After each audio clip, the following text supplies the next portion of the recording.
नमस्कार।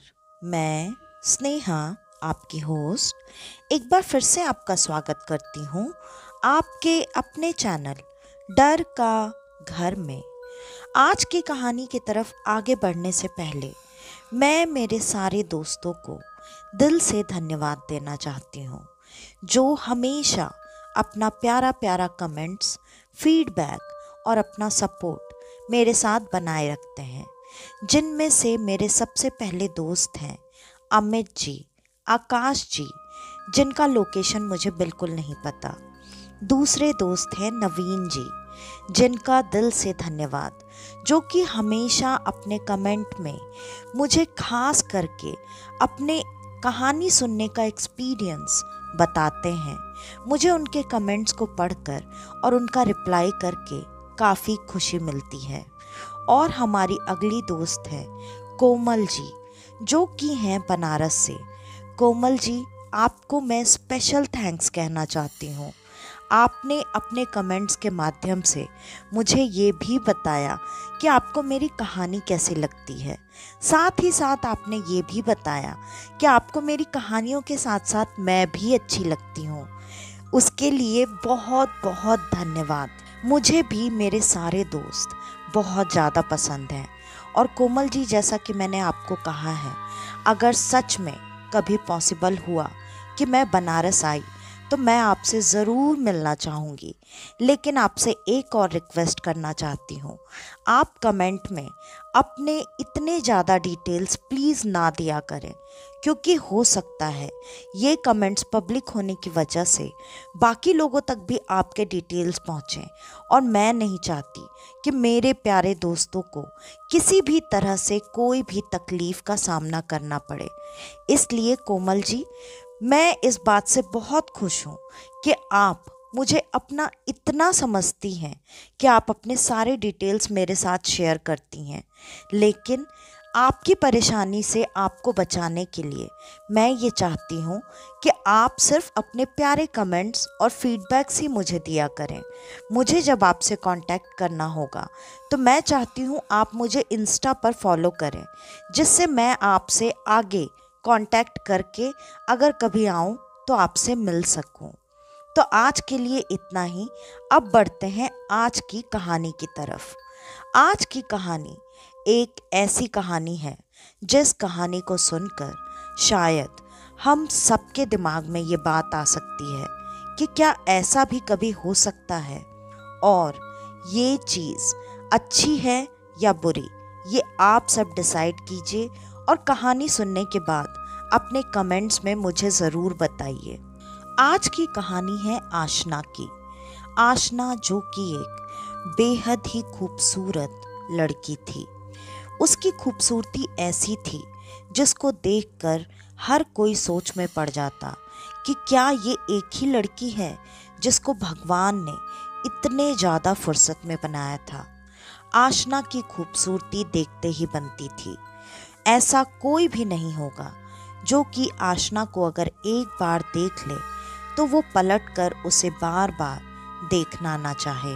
आशना एक बहुत ही सामान्य परिवार की लड़की थी, या फिर यूं कहूँ कि मिडिल क्लास से नीचे की फैमिली थी।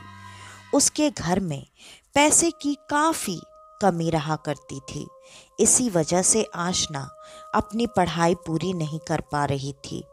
आशना का ये आखिरी साल चल रहा था जब उसके माता पिता ने उसे साफ साफ कह दिया था कि बेटा, इसके बाद हम आगे आपकी पढ़ाई जारी नहीं रख पाएंगे।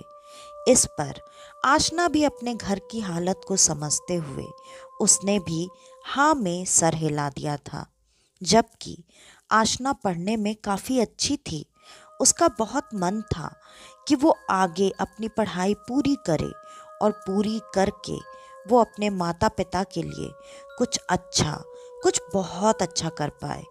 लेकिन आशना ऐसा नहीं कर पा रही थी, क्योंकि उसके पिता थोड़े से पुराने ज़माने के ख्यालात वाले थे। आशना ने ये भी कहा था कि पिताजी, अगर आप चाहें तो मैं बच्चों को ट्यूशन्स देकर अपनी पढ़ाई के लिए पैसे इकट्ठा कर लूँगी और शादी के लिए भी शायद आगे आपकी मदद कर पाऊं, लेकिन उसके पिता ने साफ साफ इनकार कर दिया था, जिसके वजह से आज आशना काफ़ी दुखी थी, चिंतित थी। वो इस चीज़ को अपने घर में किसी से भी नहीं कह पा रही थी और ना ही अपने दोस्तों से, क्योंकि ये बातें दोस्तों से कहना कोई सॉल्यूशन नहीं देता है। आशना इसी परेशानी में आज अपने स्कूल से लौट रही थी और उसके स्कूल के रास्ते में एक काफ़ी सुनसान एरिया पड़ा करता था, जहाँ थोड़ा बहुत जंगल भी कह सकते हैं, और उसी जंगल में एक तालाब भी था। आशना आज इतनी उदास थी, इतनी परेशान थी कि उसने तुरंत घर जाना सही नहीं समझा। उसने ये तय किया कि वो थोड़ी देर इसी तालाब के पास बैठी रहेगी। शायद इन चीज़ों से सॉल्यूशन तो नहीं मिलती, लेकिन मन की शांति मिल सकती थी। आशना को यही लगा और वो यही सोचकर उस तालाब की तरफ आगे बढ़ गई। जैसे जैसे वो तालाब की तरफ आगे बढ़ती जा रही थी, माहौल काफ़ी सुनसान और अजीब सा था। आशना ने इन चीज़ों पर बिल्कुल ध्यान नहीं दिया, क्योंकि वो तो अपने खुद की ही परेशानियों में डूबी हुई थी। आशना वैसे ही कुछ सोचते सोचते, परेशान होते होते उस तालाब के पास पहुंच चुकी थी। उस तालाब के पास पहुंचते ही आशना को एक बहुत अच्छी खुशबू आने लगी। इतनी अच्छी और इतनी मनमोहक खुशबू, जिसको महसूस करते ही वो खुद पर कंट्रोल नहीं कर पाई। वो इधर उधर भटक कर उस खुशबू का स्रोत ढूंढने लगी, मतलब जरिया, कि ये खुशबू कहाँ से आ रही है। कहीं ये किसी फूल की खुशबू तो नहीं, या किसी पौधे से आ रही खुशबू तो नहीं। आशना जब काफ़ी देर तक ढूंढ चुकी और उसे वहाँ कुछ भी नहीं मिला, वो वापस से निराश होकर चुपचाप उसी तालाब में अपने पैर को डालकर बैठ गई। जैसे ही उसने अपने पैर उस तालाब के अंदर डाले, उसे अपने हाथों के बगल में कुछ महसूस हुआ। उसे ऐसा लगा जैसे उसके हाथों से कुछ टच हो रहा है, जो कि पत्थर, कंकड़ या घास तो नहीं। आशना ने वहां पर ढूंढने की कोशिश की। जब उसने ढूंढा तो देखा कि वो इत्र की शीशी है। उस इत्र की शीशी को देखकर आशना काफी खुश हो गई और उसे ये बात समझते देर नहीं लगी कि वो खुशबू इसी इत्र के शीशी से आ रही थी। उसने तुरंत उसे उठाया, उसे खोलकर वापस से सूंघने लगी और वो खुशबू अब उसे इतनी मनमोहक लग रही थी कि वो खुद पर कंट्रोल नहीं कर पाई और उसने वो इत्र खुद पर लगाना शुरू कर दिया। उसने वो इत्र अपने दोनों कानों के नीचे लगाकर खुद को बार बार करके सूंघने की कोशिश कर रही थी। ये सब काफी अजीब था, लेकिन आशना उस वक्त कुछ भी समझने की हालत में नहीं थी। वो अब अपनी सारी परेशानियां जैसे भूल चुकी थी और आशना अपनी परेशानियों को भूलकर उसी मनमोहक खुशबू में जैसे मदहोश सी हो गई और वहीं तालाब में बैठकर लगातार तालाब के पानी में देखकर किसी से बात करने लगी। और यही करते करते वक्त कब और कैसे गुजरा उसे पता ही नहीं चला। यहाँ घर पर उसकी माँ उसे लेकर काफ़ी परेशान हो रही थी, क्योंकि आज से पहले आशना ने कभी भी इतनी देर नहीं लगाई थी घर वापस आने में। और आशना का ये रूटीन था कि वो हमेशा घर से स्कूल और स्कूल से घर बिल्कुल टाइम पर आ जाया करती थी और घर के कामों में अपनी माँ की मदद किया करती थी। आज रात हो गई, उसके पिता भी घर पर आ चुके थे। पिता ने तुरंत आशना के बारे में पूछा और माँ ने ये बताया कि आज आशना स्कूल से अभी तक घर लौटी ही नहीं है। ये बात सुनते ही पिता को भी काफी चिंता होने लगी। पिता ने ये कहा कि तुमने उसके दोस्तों से पता करने की कोशिश की या नहीं? माँ ने तुरंत कहा, हाँ हाँ, मैंने सारे दोस्तों से पूछा, जानने की कोशिश भी की, लेकिन सबने तो यही बताया कि आशना रोज की तरह अपने रास्ते पर बढ़ चली थी और वो घर ही आ रही थी। पता नहीं बीच में से मेरी बच्ची कहाँ चली गई। मुझे बहुत चिंता हो रही है।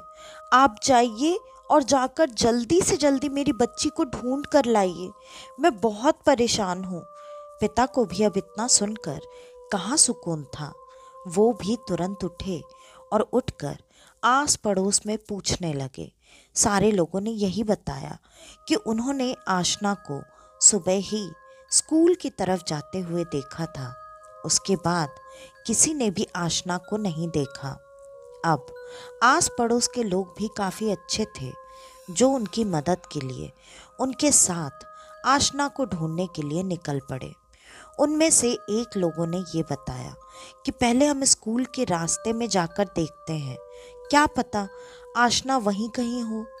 इस पर पिता ने भी उसी तरफ जाकर सबसे पहले देखने का निश्चय किया और सारी भीड़ उसी तरफ निकल गई। जब वो उस तरफ जा रहे थे और उस रास्ते से जा रहे थे, तभी अचानक उन्हें अपनी बेटी की थोड़ी थोड़ी हंसने और बात करने की आवाज़ें सुनाई देने लगी। उन सब ने वहां आशना की आवाज़ को सुनते हुए उसी रास्ते पर आगे बढ़कर देखने का सोचा और सब जब उस तालाब के पास पहुंचे तो उन्होंने देखा आशना वहां अकेली उसी तरह से तालाब में अपने पैरों को डालकर बैठी हुई है और वो पता नहीं किससे वहां बातें कर रही है, हंस रही है, बोल रही है। ये चीजें देखकर वहां सारे लोगों को काफी अजीब लगा, लेकिन सब ने इस बात का शुक्र मनाया कि वो बच्ची सही सलामत उस जगह पर मिल गई। पिता भागकर आशना के पास पहुंचे और आशना को झंझोड़ते हुए पूछने लगे, आशना, तुम यहाँ क्या कर रही हो? तुम्हें पता भी है तुम्हारी माँ की क्या हालत है और तुम यहाँ पर अकेली बैठकर बात किससे कर रही हो? क्या हो गया है तुम्हें? इतना कुछ बोलने के बाद भी आशना बिल्कुल नॉर्मल थी। उसने बस एक बार सर घुमाकर अपने पिता को देखा और बिना कुछ कहते हुए चुपचाप उठकर खड़ी हुई। उसने किसी के भी एक भी सवाल का जवाब नहीं दिया। वो वहां से जब अपने पिता के साथ वापस घर जाने के लिए उठी, तब भी उसके हाथों में वो इत्र की शीशी थी। आशना से वो इत्र की खुशबू बहुत तेज आ रही थी, लेकिन आशना की इन चीज़ों पर उस वक्त किसी ने भी ध्यान नहीं दिया। उन सब के लिए तो सबसे बड़ी बात ये थी कि वो बच्ची सही सलामत उन सबको मिल गई थी और वो आशना को लेकर घर के लिए चल पड़े। आशना भी आगे बढ़ रही थी, लेकिन बार बार मुड़ मुड़ कर उसी तालाब की तरफ देख रही थी और उसके चेहरे पर एक अजीब सी मुस्कान थी। उस मुस्कान को किसी ने भी न देखा और न नोटिस किया। अब आशना अपने घर आ चुकी थी। घर आने के बाद आशना ने खाना नहीं खाया। उसने ये कहकर अपनी माँ को मना कर दिया कि उसकी तबीयत ठीक नहीं है, वो आज खाना नहीं खाएगी। माता पिता ने भी अभी अपनी बच्ची को ज़्यादा परेशान करना सही नहीं समझा। माँ ने समझदारी से काम लिया। उन्होंने कहा, आप बिल्कुल चिंता मत कीजिए, मैं कल उससे ज़रूर पूछूंगी कि वो वहाँ अकेली बैठकर कर क्या रही थी, किससे बातें कर रही थी। और वैसे भी हमें तो हमारी बच्ची को मिलने से मतलब था और वो तो मिल गई और वो बिल्कुल सही सलामत है। आप बिल्कुल चिंता ना करें, परेशान ना हो। मैं कल आशना से बात करके उसे सब कुछ समझा दूंगी। माँ के इतना कहने पर पिता को भी कहीं ना कहीं तसल्ली हुई और माता पिता ने खाना खाया। वो दोनों सो चुके थे, लेकिन रात में अचानक उन्हें आशना के उसी तरह से हंसने और बात करने की आवाज़ें आने लगी। आशना अपने कमरे में बैठकर जोर जोर से हंस रही थी और लग रहा था जैसे किसी से लगातार बात कर रही हो। लेकिन वो किससे बात कर रही थी? वहां तो कोई भी नहीं था। माँ ने उठकर पूरे कमरे को देख लिया और जब आशना की तरफ देखकर पूछा, आशना, तू किससे बात कर रही थी? आशना ने एक बार अजीब सी नजरों से अपनी माँ को घूर कर देखा और कहा, तुम यहाँ से जाओ, अभी चली जाओ यहाँ से, मुझे अकेला छोड़ दो। और आशना की आवाज उस वक्त सिर्फ आशना की आवाज थी ही नहीं। आशना ऐसी लग रही थी जैसे वो आशना है ही नहीं। उसका चेहरा भी ऐसा दिख रहा था जैसे उसमें बार बार किसी और के चेहरे की झलक आ रही हो। ये सब देखकर आशना की माँ काफी डर गई। उन्होंने तुरंत भागकर अपने पति को उठाया और उठाकर उनसे तुरंत सारी बातें बताईं और आशना के कमरे में आने को कहा। वो भी तुरंत भागते हुए आशना के कमरे में आ चुके थे। उन्होंने देखा आशना अभी भी उसी तरह से बिस्तर पर बैठी हुई है और लगातार अपने कमरे के एक तरफ देखकर अजीब तरीके से मुस्कुरा रही थी। ये देखकर उसके पिता को भी काफी गुस्सा आया। उन्होंने भी तुरंत आशना से इसकी वजह जानने की कोशिश की। उन्होंने आशना को झंझोड़ते हुए जैसे ही उससे कुछ जानने की कोशिश की, उनके पिता को ऐसा लगा जैसे उनके हाथ जल गए हों। आशना को नहीं, उन्होंने किसी जलती हुई भट्टी में अपना हाथ डाल दिया हो। वो तुरंत पीछे हट गए। उन्होंने अपने हाथों को जब देखा तो उनके हाथ सच में जल चुके थे। ऐसा कैसे हो सकता था? अभी थोड़ी देर पहले तो आशना बिल्कुल ठीक थी। अब आशना को क्या हो गया? पिता ने अब डरते डरते आशना की तरफ अपने कदम बढ़ाए और आशना से काफी सामान्य सी आवाज में पूछने की कोशिश की, आशना, आशना बेटा, क्या हुआ है तुम्हें? और तुम किससे बातें कर रही हो? इस पर आशना ने अजीब सी लाल सुर्ख आंखों से अपने पिता की तरफ देखते हुए कहा, मैं अपने होने वाले शौहर से बात कर रही हूँ, तुम दोनों यहाँ से चले जाओ। ये बात सुनते ही माता पिता के पैरों के नीचे से जैसे जमीन निकल गई और माता पिता ने तुरंत अब ये सोचना शुरू किया कि कहीं आशना का किसी के साथ कोई चक्कर तो नहीं। लेकिन उन्हें ये बात अच्छे से पता थी, उनकी बेटी पढ़ने लिखने वाली बच्ची थी। वो आज तक ऐसी किसी चीज़ों में फंसी ही नहीं है, तो ऐसा कैसे हो सकता है? लेकिन फिर भी पिता ने वापस से सवाल पूछकर जानने की कोशिश की कि कहीं वो जो सोच रहे हैं वो सही तो नहीं है। फिर से उन्होंने डरते डरते आशना से सवाल किया। उन्होंने उससे पूछा, आशना बेटा, आप किसकी बात कर रहे हो? और आपका होने वाला शौहर कौन है? कहाँ से आया? और हमें यहाँ कोई दिखाई क्यों नहीं दे रहा? इस पर आशना थोड़ी देर तक चुप रही। उसके बाद वो जोर जोर से दोहरी आवाज़ों में ठहाके मार मार कर हंसने लगी।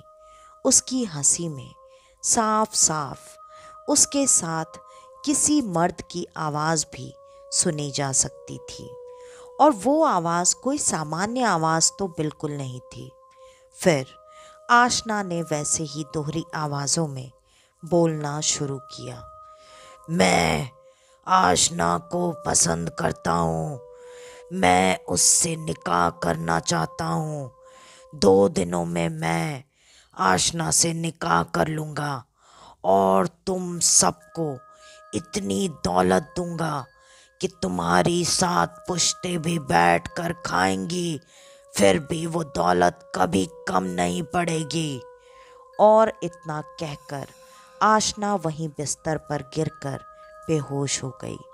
अब ये सारी बातें उसके माता पिता की समझ से बिल्कुल परे थी, लेकिन उसकी माँ को कहीं ना कहीं ये बात तो समझ में आ गई कि आशना के साथ कुछ न कुछ गड़बड़ तो ज़रूर है। माँ ने अपनी सारी बातें अपने पति को बताई और कहा, मुझे ये सब ना ठीक नहीं लग रहा है, आप कुछ कीजिए, किसी पंडित, किसी मौलवी, किसी को तो बुलाइए। हमारी बेटी पर पक्का किसी न किसी चीज़ का साया पड़ गया है, और अगर हमने जल्दी कुछ नहीं किया तो पता नहीं क्या होगा। मेरी बेटी से वो शादी करना चाह रहा है।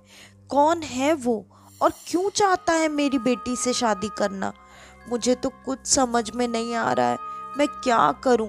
मैं बहुत परेशान हो गई हूं। और इस पर पिता ने भी अपना कोई भी राय देना सही नहीं समझा।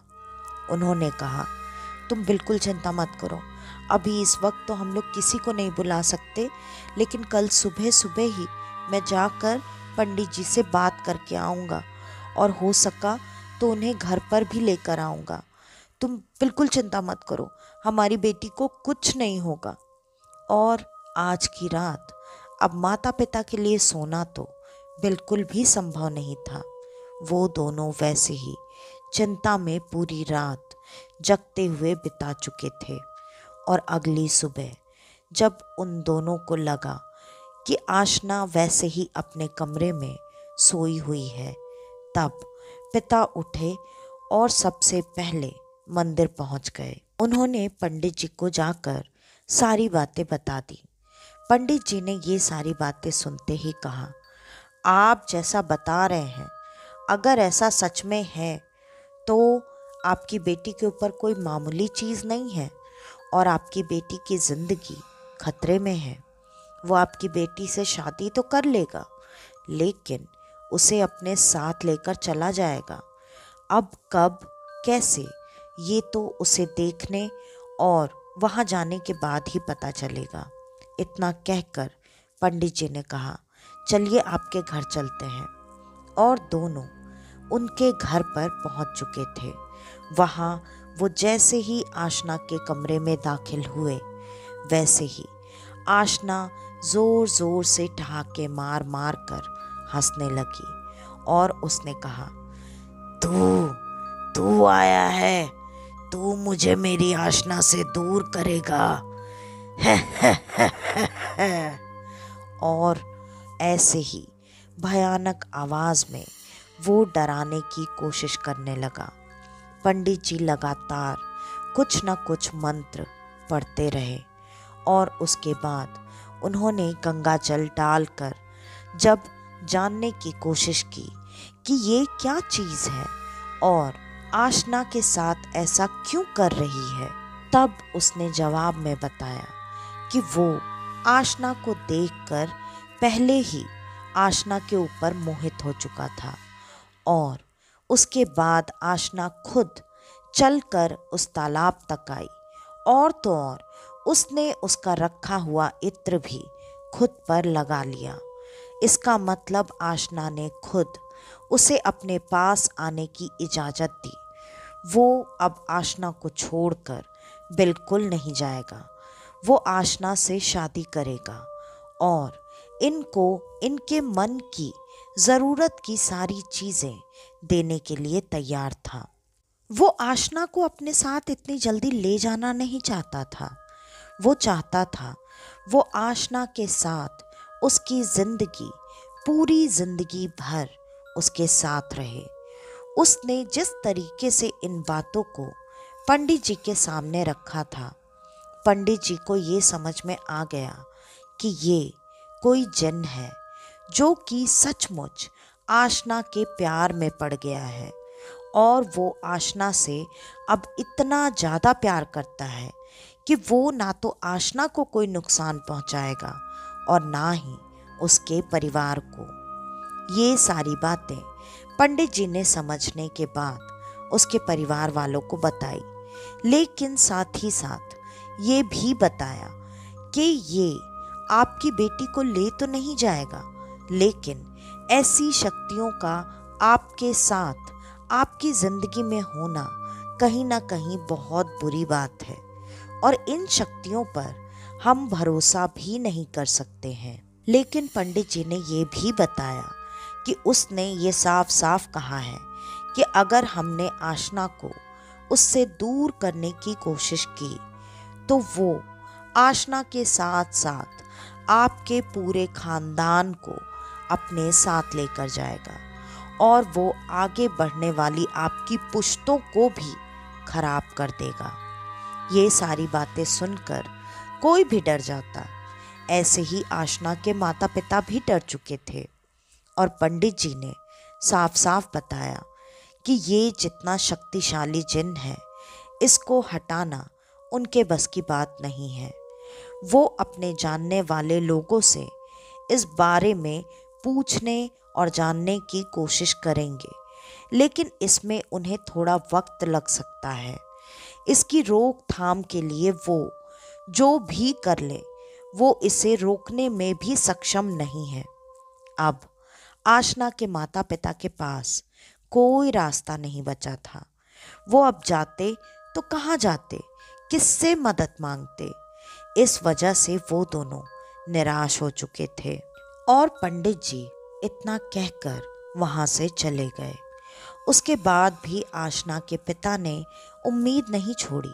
वो आसपास के सारे लोगों से इस बारे में बात करके किसी न किसी मदद करने वाले इंसान की तलाश में थे, लेकिन दिन बीतते जा रहे थे और उन्हें कोई भी मदद करने वाला नहीं मिल रहा था। ऐसे ही देखते देखते वो दिन निकल गए जितने दिनों का वक्त उस जिन ने दिया था आशना से शादी करने के लिए। और आज वो रात थी जिस रात वो आशना से शादी करने वाला था। उसने तुरंत ही सबके सामने अब खुद को पूरी तरह से जाहिर किया और पलक झपकते ही आशना के पूरे घर को पूरी तरह से बदल दिया। आशना भी बिल्कुल ऐसे बिहेव कर रही थी जैसे वो भी उस जिन से अब प्यार करती है और वो खुद उससे शादी करने के लिए बेचैन है। और उसके माता पिता के नज़रों के सामने ही वहाँ वो घर छोटा सा अजीब सा मकान बदलकर एक बड़े से महल जैसे कोठी में बदल चुका था, जिसकी सजावट रौनक देखते ही बनती थी। और अब दोनों की शादी उनके आंखों के सामने हो रही थी।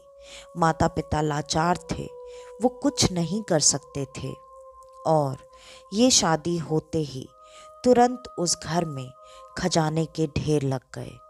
अब ना चाहते हुए भी माता पिता इन चीज़ों में चुपचाप हाथ बांधे सारी चीज़ें देख रहे थे। आशना धीरे धीरे उस जिन के साथ अब उसी तरह से उस घर में रह रही थी और उनके घर पर अब किसी भी चीज़ की कोई भी कमी नहीं थी।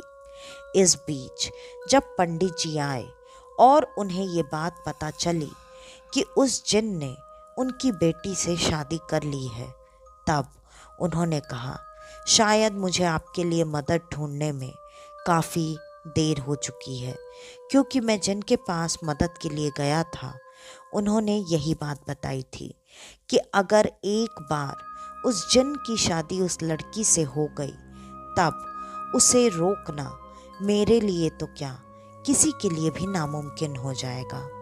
और इसी बीच उन्हें ये पता चला कि उनकी बेटी आशना अब पेट से है, मतलब वो माँ बनने वाली है।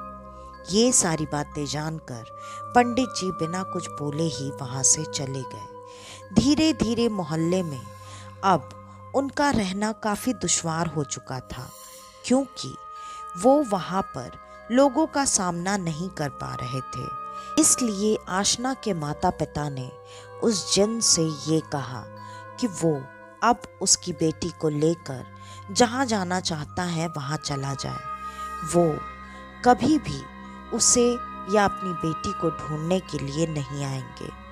इतना सुनते ही वो जिन पलक झपकते आशना को लेकर वहाँ से गायब हो चुका था। लेकिन उसके बाद भी आशना और उसके परिवार की जिंदगी में कभी भी किसी भी चीज़ की कोई भी कमी नहीं रही। लेकिन उसके बाद आशना के बारे में कभी भी उसके माता पिता को कुछ भी पता नहीं चल पाया। तो आज की ये कहानी यहीं पर ख़त्म होती है। आपको हमारी आज की ये कहानी कैसी लगी हमें कमेंट करके ज़रूर बताइएगा। और अगर आपको हमारी ये कहानियाँ पसंद आती हैं तो ज़्यादा से ज़्यादा हमारी इन कहानियों को शेयर करें, ताकि मेरी थोड़ी सी मदद हो पाए। और मैं अपने दोस्तों से इतनी उम्मीद तो रख ही सकती हूँ। और अगर आपके पास आपकी ऐसी कोई कहानी है तो डिस्क्रिप्शन में दिए गए ईमेल आईडी या इंस्टा आईडी पर आप हमें आपकी वो कहानी भेज सकते हैं। तो आज के लिए बस इतना ही।